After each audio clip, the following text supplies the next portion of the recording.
All right. That was Charles Mingus giving you the correct personnel of the Charles Mingus Quintet after the conclusion of their first set, which I thought was over when I started to talk to you before. My apologies for interrupting the first few notes of the music. Felix Phil Mendelssohn, your engineer, who is doing, I think, a beautiful job of mixing this program, and myself, Bud Spangler, are back here in the closet at the Strata Concert Gallery, 46 Selden, and we'll probably have some people coming on back to rap with in a minute. If not, I suggest to Herman Curry that you pull some of Mr. Mingus's shorter tracks from our library and have them standing by as we wait approximately half an hour for the next set to begin. I think, though, that Herb Boyd is going to try to grab, probably Roy Brooks or Don Pullen or whoever, and bring him on back and talk with them. This is an electrifying experience for all of us here in the presence of one of the great innovators and continuing, consistent geniuses in this music. And that's not a word to use lightly, but Charles Mingus is proving again tonight to all of us here at the gallery that his mastery of his instrument, and certainly his and as has been said before, his instrument is not only his upright bass, but also whatever band it is he might be leading at the time. And they are the instrument of this fine composer and arranger. And this five-piece band is sounding a lot more like an orchestra than any five pieces I've ever heard before in one place. Everyone seems healthy and happy in the band, and they will be here through Sunday night. And here is the Strata Concert Gallery on 46 Selden, in case you're not familiar with that street. It runs perpendicular to Woodward, right across from the Medical Center.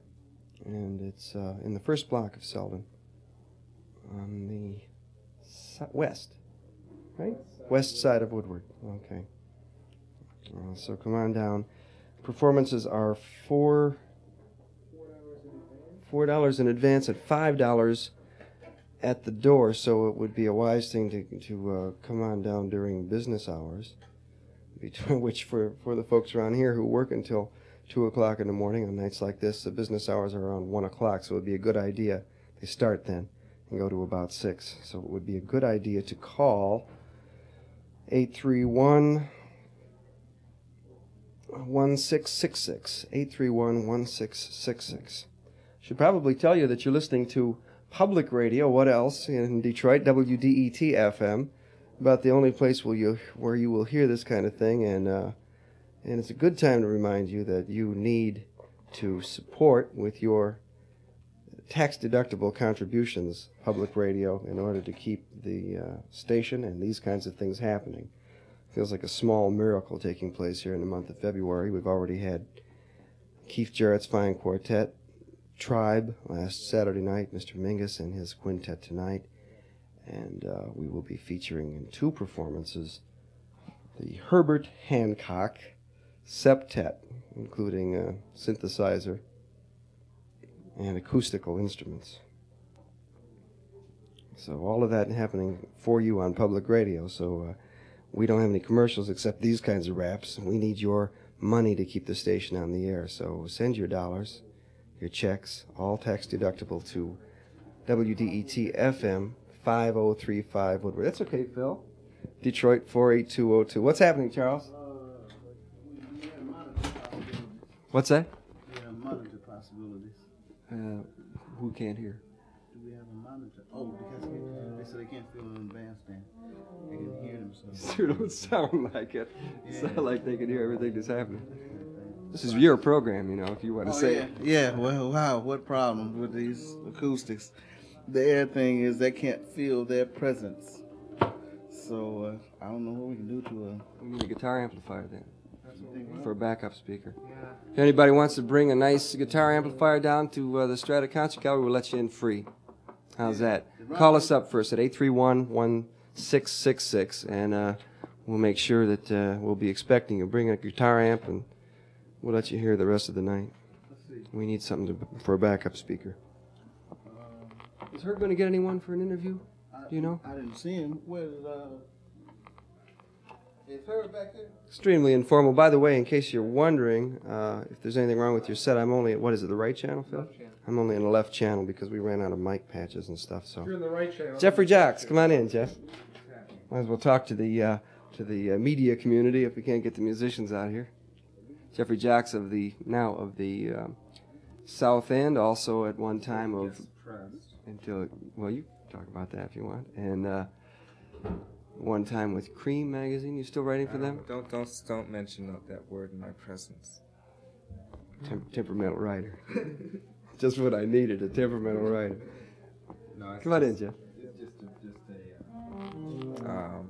You on air? Yeah. Just a matter of that was years ago. I used to write for Cream magazine. That's all. Okay, I understand. What's happening at the South End? All kinds of things, like they told they're asking for all our resignations now. Who's that, Jeff? Board of Governors. Okay. And since we won't give it to them, we're just saying to them, well, come on in, people, and take over if you can. And we're daring them and all that. And in the meantime, we're getting, all kinds of lies told about us, like we're anti-Semitic and stuff like that, which is not true. What was your thing on that series of articles that we read about in the Free Press? Herbert, you gonna get some people? I'm going to try to get the mean himself. All right. We'll interrupt this interview if we get Mr. Mingus. I don't care. I can understand. Go right Can I ahead. borrow your engineer for? Okay. Am I my own? Oh, my. Do I see the beer over? Oh. Okay. So what's happening? When are you going to do that show on Charlie Parker? You got to do it next month, right? Mm-hmm. Yes, that's when I usually do my annual show on Charlie Parker. Okay. I was just wondering. Since 1961. I was just wondering. The first thing you did was grab me when I came in. That's right, because I remembered, the next month is an anniversary and all that other stuff, and I figured there should be at least one show on Bird somewhere. Absolutely. Yeah, we will have a show on Bird, and I wouldn't be surprised that you should play more recordings than the Bird at St. Nick's, which is what played.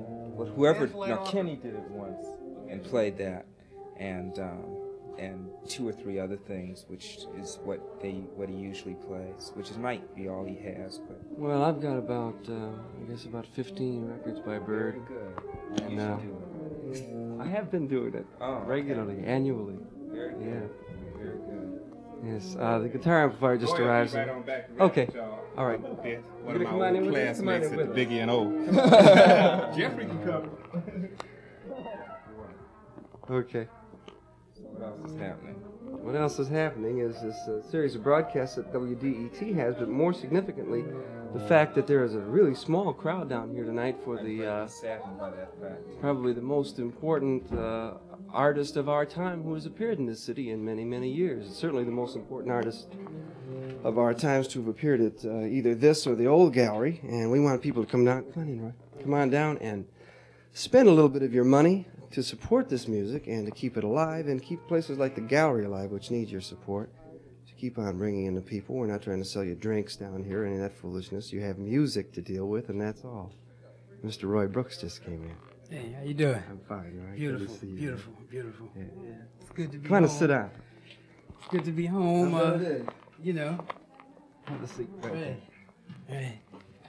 Yeah, it's good to be home performing again, you know. Yes, it is. I bet it is.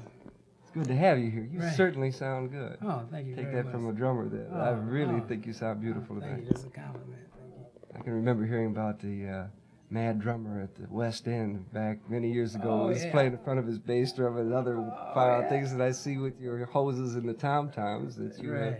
continue to develop the various sonic possibilities Right. of the drums. Right. How did you get into that, Roy? That's an invention of mine. I call it a breath-a-tone. And it was inspired through Yusuf Lateef Ah. while I was working with him. Yeah. And I like to mention I have a brand new album out, just came out this week. Mention it. On the Muse label. It's called The Free Slave. What's the Muse label? That's a new one to me. Yeah, it's a new label. Richard Davis has a thing out, James Moody and myself and 2 other people. It's a new company. Who's going to distribute that? Do you know? I'm going to find out about that tomorrow. Okay. Yeah. As you probably recall, one of the problems here in this city is to get the records, even when you want to buy the records. Right. So I'm going to take care of that tomorrow, while I'm here, and I'll find out all the particulars about that. Tell us about the record. It was recorded live. I produced it in Baltimore back in April '70, and this company happened to hear it, hear the tapes, and they wanted them, so I sold them to the company. Who's on the date? Woody Shaw, George Coleman, Hugh Lawson, and Cecil McBee. I got some Detroiters. Yeah. It's a live recording, and it's pretty good, It's I think it'll do a little bit. Beautiful. That's 3 years ago, approximately. Approximately, yeah. Yeah, so it would be representative of where Roy Brooks and company would be at that point in time. Right, definitely. What about the present, Roy? Have you done any dates with this band, or you have any coming up? Yes. Well, I joined Mingus back in April, and we made 2 trips to Europe, and we recorded live at Ronnie Scott's Club in England, in London, along with Charles McPherson, Bobby Jones, young trumpet player that's currently working with Thad Jones' Mel Lewis band, John Faddis. Yeah, we heard him here in Detroit with that band last year. And John Foster was on piano. We recorded then. Then we recorded again in Berlin when we went back. The trumpet player was there, and a baritone player by the name of Hammett Blewett, John Foster, and Cat Anderson. Oh, yeah? Yeah. That must have been interesting. Yeah. In Berlin we recorded. And we have another one coming up in March for Atlantic Records. You're with Atlantic now. Mingus is with Atlantic. We heard about that Right, Columbia thing last week when Keith Jarrett was here. He told us about that. Right. Will these all be released on Atlantic? No. I think the one in Berlin will be on Cobblestones, and the one that we recorded in London will be on Columbia. If I'm not mistaken, I think this was happening. To finish out that contract. Right, yeah. Yeah, it's an amazing thing that an artist the stature, the deserved stature of Charles Mingus would cut 2 records for a label like Columbia and then off they go. Right, that's something. I don't understand it, but... Keith told us that they dropped him about a week after the record was released, so they didn't even wait to find out whether or not the was going to sell. Right, yeah. Well, I don't know about that. I don't know what's happening. But myself, I have been in some quite interesting things musically. I've been working with a percussion ensemble. Boom? Yeah, Boom. And it's a very rewarding experience, it's Max Roach, Joe Chambers, Omar Clay, Freddie Waits, and Warren Smith. And everybody is, writing. And we did a concert in September when I got back from Europe in conjunction with the bass choir, New York bass choir, and the New York piano choir in Central Park, and it was marvelous, Wow, let me see, Richard Davis, Ron Carter. For openers. Yeah, for openers, yeah. Sam Jones, I believe. Sam Jones. No, Charlie's not in it. Wow, man. Bill Lee, he formed it. I'm sure some of the people saw the appearance on Soul, both of that unit and of M. Oh, yeah, right. Each did a show for them. Yeah, so it's not, at this point, it's not really what you would call a commercial success, but, artistically it's heavy, You have something, I think Stan Cowell said that something was coming out on Strata East by M. Boom. Yeah, right. That'll be eagerly anticipated, as they definitely say. So, definitely. Yeah, let me talk to you about that a little bit. What is the division of labor in the ensemble? Or do you change around and everybody deal with all aspects of it? Right, definitely. The whole gamut of the percussion thing, and each composition calls for different you know, each musician has a different part to play each time, you know, on different instruments. You know, the mallet instruments and, you know, timpani and what have you, you know. So the album should be out in another month or so, I'll say that. You know? For that, yeah, too. right. Strata East is affiliated with this operation, so we should be able to get that record at least. Right. Yeah, Roy. Were you on Let My Children Hear Music record? No, I wasn't. No. I was working with James Moody at the time that was recorded. I remember when it was recorded. Yeah. You've been with this band since April. How have they been received generally around the country? Very good. You know, it's like there's a new audience on the scene. You know, it's the young kids that, like, the way I see it, a couple of years ago, that were really into the acid rock scene, are really trying to, you know, it's like something they missed. You know, and they've really been coming out. You know, to really getting into the music. You know. Indeed, yeah. You know. I think they got some chops for listening. Right. That music. Right. You know. So, you know, with patience, I think we can, you know, come through. Yeah, it feels that way around here. Well, you can see this audience here tonight, and that's what's been happening. We've had primarily young audiences. And, of course, that means that there's a whole lot of people, a generation and a half of people sitting at home today. Need to get off their whatchamacallits and get out and hear the music. There's a lot of people who've been loving Mingus for a long time. That's right. For very good He's reasons. He's heavy cat. Yes, indeed. Yes, indeed. Is he soloing much these days? No. No, you have to talk to him about I won't. I wasn't going to pursue it. I just was curious. And I knew we were all hoping we would hear a little of that. But whatever happens, because the level of the music is very, very high. He hasn't been, you know, and I wish he would, because I like to hear him too. Really, really. You know, but like I said, you have to talk to him about that. Yeah, you know? if he cares to. Right. Whatever, you know. Yeah. Well, when did you leave Detroit for? I know you were in and out for a while, but when did you? Was with Horace that you finally left? In '59, September '59, and I was with Horace for 4.5 years, and after that, you know, went on to do other things. With Yusef for a while. Right, West Montgomery, you know, Pharoah Sanders, Jackie McLean, and so many.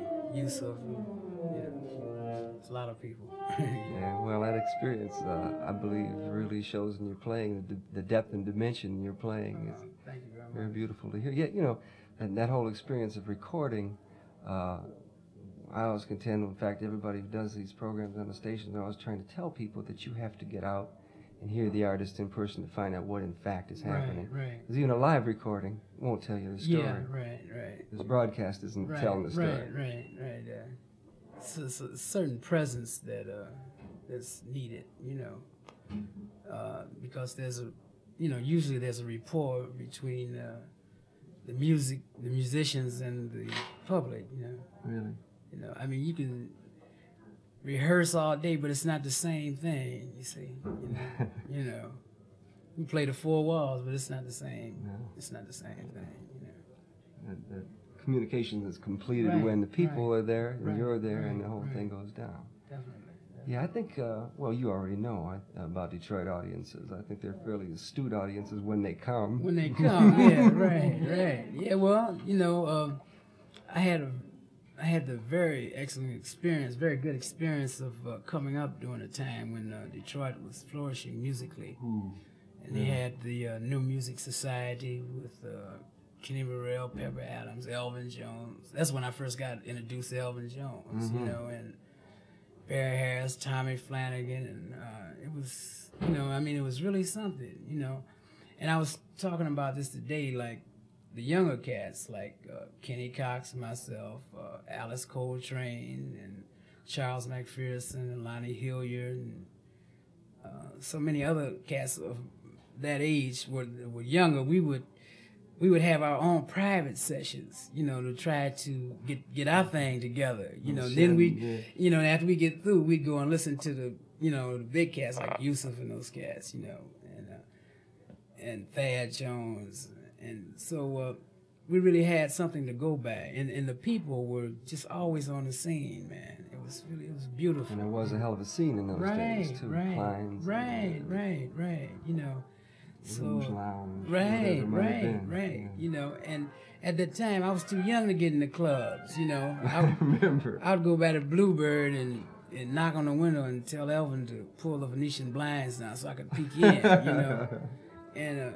was really, you know. So I mean, I feel very fortunate to have had that experience. I think it has helped me. You know, Undoubtedly. You know, I think so very much.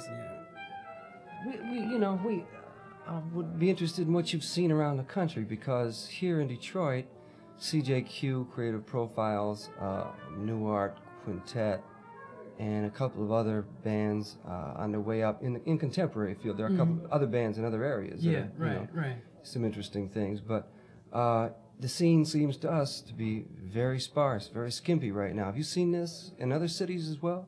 Yeah. Because for one thing, like the musicians, how can I say this? Music has been so bastardized. You know, I mean, this music. I mean, it's been put into such a weird category. You know, I mean, I don't believe in categorizing music. You know what I mean? That's for sake of saying something. Well, like the word jazz, you know, and opposed to rock, and you know, and a lot of the younger musicians are confused. They say, "Well, oh, you're a jazz musician. I'm a rock musician." I mean, it's all supposed to be music. Yeah. You know what I mean? Really? You know. Well, that's that economic piece to a large degree, because it helps to sell the records. Like the John McLaughlin Band, for example, the Mahavishnu Orchestra. Now they're trying to call that a rock and roll band. How can you do that? It's got elements of world music in it. You know. Yeah, I know what you're saying. Yeah, you know what I'm saying. So, so it's hard for cats, younger guys, to really get a foundation of what they want to do. You know, I think. You know, I might be. You know, I might be wrong. You know, there's an abundance of so-called jazz recordings coming out as well, which are programmed to be mediocre. That is to say, they're aimed at a middle audience. They're not supposed to be good records. You know, definitely. And people get confused and confounded by that. At least I imagine a young kid coming up would hear a rock and roll record and he would believe it's sincere to some degree. You know, a lot of jazz records aren't these days. Yeah. So, fortunately, I've been staying very deep into the music, and I don't want to stop growing. As an individual. And I've been doing some things aside from Mingus with my own group called Artistic Truth, and it's composed of poets and singers and whatever at different times, depending on engagement and whatnot. And I've done about 4 gigs in New York, in last month that turned out to be pretty good, And, like working with Mingus, that's really an experience also, because his music is very demanding, this is just like an actor that interprets a part. Each composition you have to interpret. Characters. Yeah, right. And the characters will change up on you. Right. Yeah, well, you're doing it. Well, I don't want to sit here and compliment you. I'm really pleased. Really pleased. Thank you very much. Musical level is very high, as you would expect from a band of this character. Charles Mingus' band. Yeah. He always comes up with some excellent musicians. It always sounds like an orchestra, too. Right. No matter what it is. Right. So, unfortunately, I haven't traveled too much in the States other than Boston and Philadelphia. That's a comment in itself, isn't it? And it was really, I was really impressed when he was coming out here, And because like I said, there is a new audience on the scene. I've seen it, and I'm digging it every gig, every place I go, They're there, these young kids, and they're really tuning in, man. They just need a chance to really you know, to really see it. Well, we keep getting told that there's no market for this music. Oh, Nobody wants to man. hear it. Oh. No, you know what that is. Well, if there's no market, why are all the record companies, now, check this out, I'm sure you know this, they're signing up all kind of cats, you know? Right. And this is happening right today. Right. Now, there must be something happening, you know what I'm saying? Indeed, I do. You know. And, you know, like the Newport thing, that was proof of it, like last year, you know. No matter what George Wein said about how it turned out, now if he said he broke even, well, he did excellent, you know. All right. You know, but it was marvelous, man. I mean, the atmosphere was so heavy in New York. It was beautiful, you know. There's no doubt that the music is not only back, but it's here. It's never been away. It's never been away, really. That's a myth somebody wants to perpetrate to sell you something else for a time. That's all. Right. Yeah. Yeah. What about, have you heard any younger players around? Oh, yeah, man. I've heard a lot of drummers, and very good. Piano players. Roy Haynes has a group that has a young trumpet player. I forget his name. He's out of Pittsburgh. He's pretty good. Mm-hmm. And he has a piano player that's been working with Miles, Cedric Lawson. Oh, yeah. And the piano player that's here with Mingus is Don Pullen, man. Yeah. And I think most people are aware of Don Pullen's other side, and that is to say the outside of Don Pullen. And there he is swinging hard for a minute, and then... Right. Well, he has all the facets of, you know. He's an artist. Right, you know. And there's so many cats, the new cats that I've been hearing, you know. I've really been checking them out, you know. And let me see who else. There's a young piano player by the name of Hilton Ruiz. It's very good. And you heard of Stanley Clark. Oh, of course. Yeah. And he has been through town about 3 times. Right, and he has a buddy that's from Philly that's very good too. Another bassist? Right, oh, really? right. Yeah. And some young drummers, Al Muzan with McCoy. And Eric Gravatt. Yeah, Eric. Have you heard, I don't know how to pronounce his last name, Woody Theus? Woody Theus. No, I haven't heard him. I've heard a lot about him. I've heard some records by him. He sounds like he's very interesting. One of those bright, snappy young drummers. And Monk's son is very good. I heard about that. Very good, man. I heard about that. You know, it seems that most of the young drummers are playing out of a bag, you know. I mean, which is cool, you know. Just like I did the same thing. We started the same way, you know. Sure. But Monk's son is, you know, I can really, you know, being Monk's son, you could dig, right. And I just talked to him last week. We were at the Vanguard, and he's a heavy dude, man, you know. And we were just rapping about music, you know, and you know where it came from and how, you know, just the depth of the music, you know. And you know, I wanted to hear him a long time, and I finally caught him. You know, I can use him. I like him very much. Yeah, I've heard this, as a matter of fact, from another drummer, a friend of mine in New York, who's reported the most high praise for this. And he said it's got Monk up to new heights again. Right. And trio, is it? Quartet. Reggie Workman? Reggie Workman, bass, and Paul Jeffries, tenor saxophone. I'm not familiar with him. Yeah, he does some arranging for Mingus. Oh, really? Yeah. He's very talented.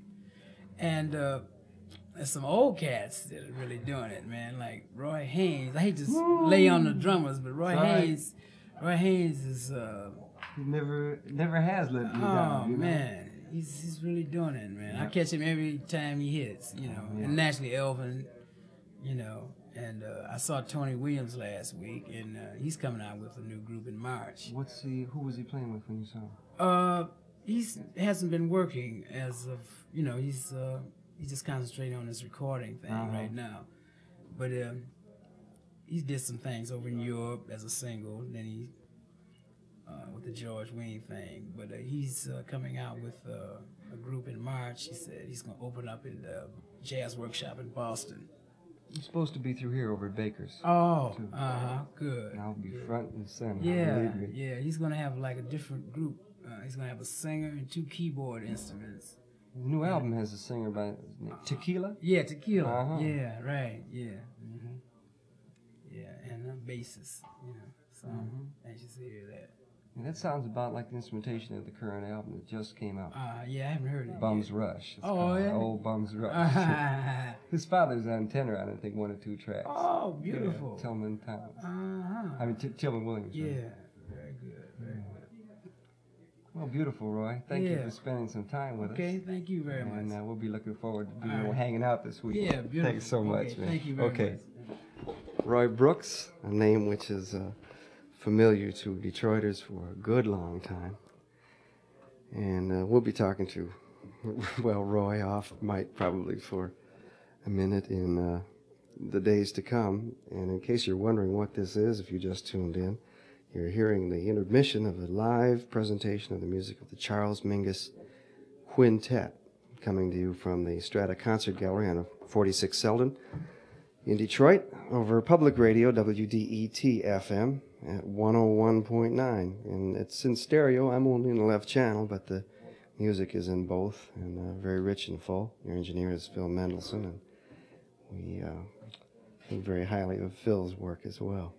The band is comprised of Joe Gardner on trumpet, John Stubblefield on tenor, Don Pullen piano, Roy Brooks on drums, and Mr. Charles Mingus on the upright acoustic wooden double bass fiddle. And Herman, I guess we've got a little time here before the set starts. Let me look out the door. Herman Curry, if you're listening. Yeah, the set is... The bandstand is still vacant, so why don't you stand by with a short track. Are you hearing me, Herm? Let's open the mic and talk to me. You there? Okay, how you doing? Everything sound all right from that end? Okay. You got some music lined up for us? Okay, just one more reminder that there are plenty of seats tonight. There are 2 more sets, and this will be the last broadcast. It's a way of inducing you to get out and support this music in the city. And so come on down now through Sunday night for 3 sets a night for $5 at the door, $4 if you buy your tickets in advance. Call 831-1666. What have you got, Herman? Okay, we'll probably have to interrupt it at some point to get back into the live thing, so go on ahead.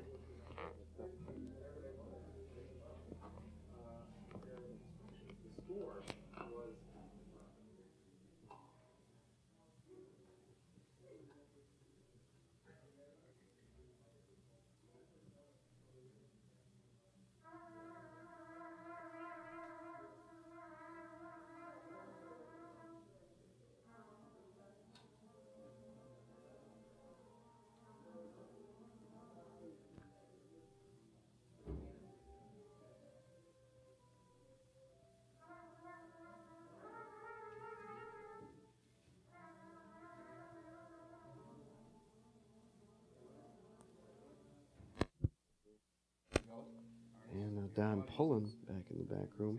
Don, you may recall, and as I mentioned earlier, was part of the experiments with Milford Graves a few years ago. They were considered experiments then, and now almost a mainstream approach in terms of the developments that those 2 artists and many other artists around New York were responsible for in the mid-'60s, late 60s. And Don was saying that those records that they did are very difficult to come by.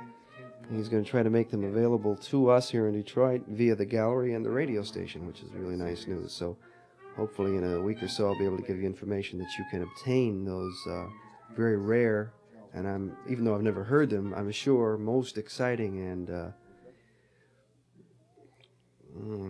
well, records with a great deal of new developments in them. By Milford Graves, percussionist, and the pianist Don Pullen, who we're hearing tonight with Charles Mingus. Let me look out the door, Phil, and see if they're about ready to begin. No, I guess they're in the back. Ronald. Yes. Let me grab you here. Ron English is here of the Allied Artists Association of America, Incorporated. Right. And that is one of the sponsoring groups of this series of concerts. And what is the other group? Well, really, there are two others. One is Strata Corporation, and the other is the Michigan Council for the Arts. And the three together have contributed time, energy, facilities, and money to make this whole series possible, to develop artists in the Detroit area, and especially to develop audiences for this music. And for a number of musics, actually. The organization is not limited to this particular music, but to performing arts in general. Oh, Phil just broke my radio. We'll never know what's happening now. Well, folks, we're flying blind from now on. Well, that's easily fixed. Heck. Phil, this is disgusting. I've never been so angry in my life. Is this still working? Probably. Okay. Anyway, go on, Ron. It is. With what? We were talking about audience development, I think, before the crash there. Oops. Yeah. It's a job that certainly needs doing for the music, as people that are involved in it from a commercial end, or have been involved in it from a commercial end in Detroit, can tell you that while there is in the living rooms of Detroit a lot of interest in this music, people don't really seem to come out that often, and it's always chancy, even with the best known artists of international stature, like Charles Mingus, like Pharoah Sanders, to take a recent example of a concert at Ford Auditorium that was attended. It was well attended, but not quite in the proportions that one would expect. Never and are. Certainly tonight, we're seeing that same kind of problem. Okay, now the bread seems awfully high to some people, and we've been through this before, but that is a break-even That's right. price, isn't it? That's right. Okay. That's right. We, as a matter of fact, have expected to lose. I'll just put some of our thing right out there in the street, as they say. We've expected to lose money in presenting certain artists, and we hope to, recoup in presenting other artists. But the fact of the matter is, it's every program is designed optimally to be a break-even situation. And so the money's down as low as we can get it, and still have the opportunity to bring in these artists. Right, and still present a valid concert program, We'll see. a good For season. all these people who've been calling the station for the last couple of months and saying, "What's happening at Strata, man?" That's one of the kinds of voices that we get. This is what's happening at Strata, and right now Ross Sonrell and Kirk is over at Baker's Keyboard Lounge. There are sessions out in Westland every Sunday at the Showers Club, and the CJQ is going to be there Saturday night.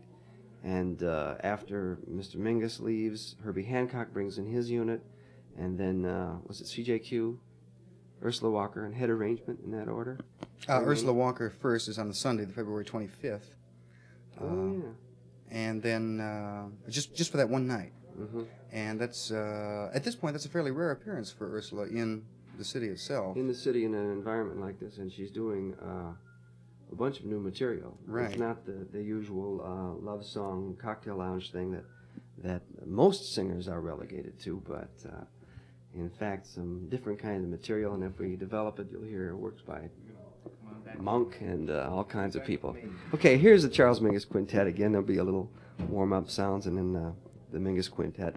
We'll talk to you later on WDET FM in Detroit.